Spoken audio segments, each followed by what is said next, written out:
Comme en France, durant la pandémie du Covid-19, les habitants de la capitale ont décidé d'investir dans les villes plus lointaines et notamment les villes côtières attrayantes, à moins de 2 heures de train ou de transport de Londres. Et en plus de ça, le gouvernement a eu tellement peur que le marché de l'immobilier se crache avec la pandémie qu'il a rendu les achats immobiliers plus faciles pendant la pandémie, en enlevant carrément la taxe d'achat immobilier pendant plus d'1 an et demi. Cette taxe, c'est la Stamp Duty Land Tax. Et donc c'est dès que vous achetez une propriété, que ce soit en freehold, leasehold, shared ownership, donc si vous achetez qu'une partie du bien, que ce soit votre résidence principale ou secondaire. Il y a une taxe en pourcentage, donc je vous mets le petit barème de combien ça coûte normalement. Et donc là, c'était à 0 pendant 1 an et demi. Ça, c'est pour l'Angleterre. En Écosse, il y a la Land and Building Transaction Tax. Et au Pays de Galles, la Land Transaction Tax. Plus ou moins le même taux. Le taux du prix de la maison à l'achat. Les gens qui n'ont jamais acheté de propriété, ils n'ont pas à payer cette taxe de toute façon. C'est à 0. Donc juste pour donner un ordre d'idée, par exemple une maison à 200 000, il y aura 1 500 à payer en plus de taxes pour l'achat. Une maison à 300 000, il y aura 5 000 livres, etc., etc. Donc là, pendant 1 an et demi, il n'y a pas eu de taxe. Qu'est-ce que vous croyez qui s'est passé? Et sachant que cette taxe, donc comme on l'a dit, elle ne concerne que les acheteurs qui en sont déjà propriétaires. Donc résultat, les investisseurs se sont jetés sur l'occasion et ont pris d'assaut toutes les bonnes occasions.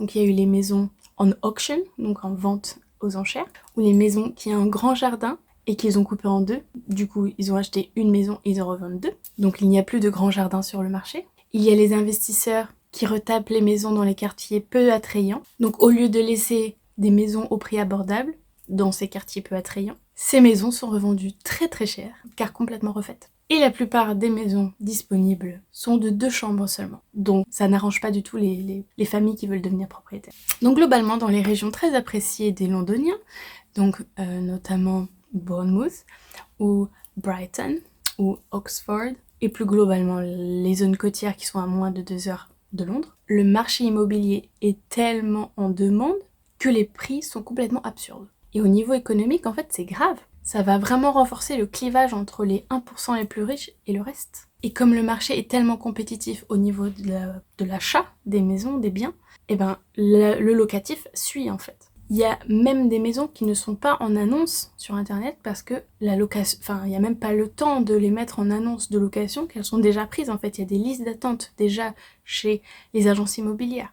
Et pour une famille, donc une maison à 2 ou 3 chambres, c'est minimum 1000 livres par mois pour une location, que ce soit appartement ou maison. Du coup, comment fait une famille monoparentale? Ou même un couple qui gagne le salaire minimum? D'ailleurs, c'est sûrement pire pour le couple, parce qu'ils auront moins d'aide sociale en fait. Donc ça, c'est le sud, près de Londres. Et au moins dans le nord, il y a encore cet espoir de pouvoir devenir propriétaire. Parce que dans le nord, ça a augmenté un petit peu avec la pandémie, mais vraiment pas autant.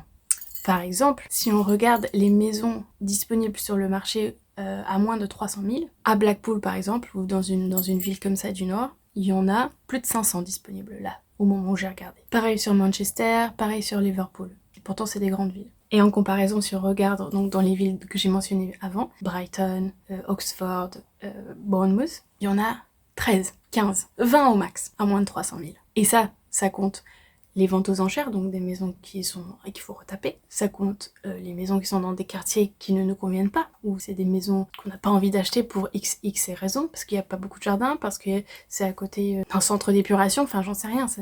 C'est 13 maisons en tout, de choix. C'est quand même très peu. Et donc plus on s'écarte de Londres, et plus il y a de la disponibilité. Donc si on voit Bristol par exemple, qui est une grande ville quand même, et il y a quand même une centaine de maisons qui sont disponibles à moins de 300 000. Parce que c'est un peu plus loin. Donc globalement, les prix de l'immobilier ont beaucoup augmenté pendant cette pandémie, et notamment dû à cette absence de stamp duty tax, parce que donc les investisseurs ont vraiment saturé le marché, et ils ont retapé toutes les maisons qui avaient toutes les bonnes occasions. Ils les ont tout ça pour les revendre, donc ça fait que toutes les maisons sont beaucoup trop chères quoi, pour le commun des mortels. Avant la pandémie, une maison en moyenne coûtait 255 000 livres, je parle sur tout le territoire, et après la pandémie, on était plutôt à 280 000. Ça fait quand même On est presque à 300 000 de moyenne, quoi. Enfin, c'est fou, quoi. Énorme pour des gens qui ont un salaire minimum, par exemple. C'est impossible, quoi. Mais comme je disais, dans le Nord, il y a encore beaucoup d'occasions de quand même d'avoir l'espoir de devenir propriétaire. J'avais envie de parler de ça parce que justement nous on vient juste d'emménager dans cette région qui est saturée par le marché et ça a été très compliqué déjà d'avoir une location et aussi donc de trouver une maison pour acheter. Et on avait déjà fait un achat qu'on a revendu mais pas du tout à un prix comparable, donc c'est compliqué pour trouver une maison qui nous plaît à un prix qu'on peut acheter. Et pourtant, on n'est pas à des salaires minimaux, quoi. Donc c'est triste, je trouve. Et je suis sûre qu'en France, il y a la même chose dans certaines régions. Et c'est dommage. C'est dommage parce que tout ça à cause du gouvernement. Là, dans ce cas-là, je pense que le gouvernement a une très grosse part de responsabilité dans ça. Et économiquement, ça aura des répercussions qui vont pas être favorables au reste de la société, quoi. Voilà. La pandémie. Vite fait qu'elle s'arrête.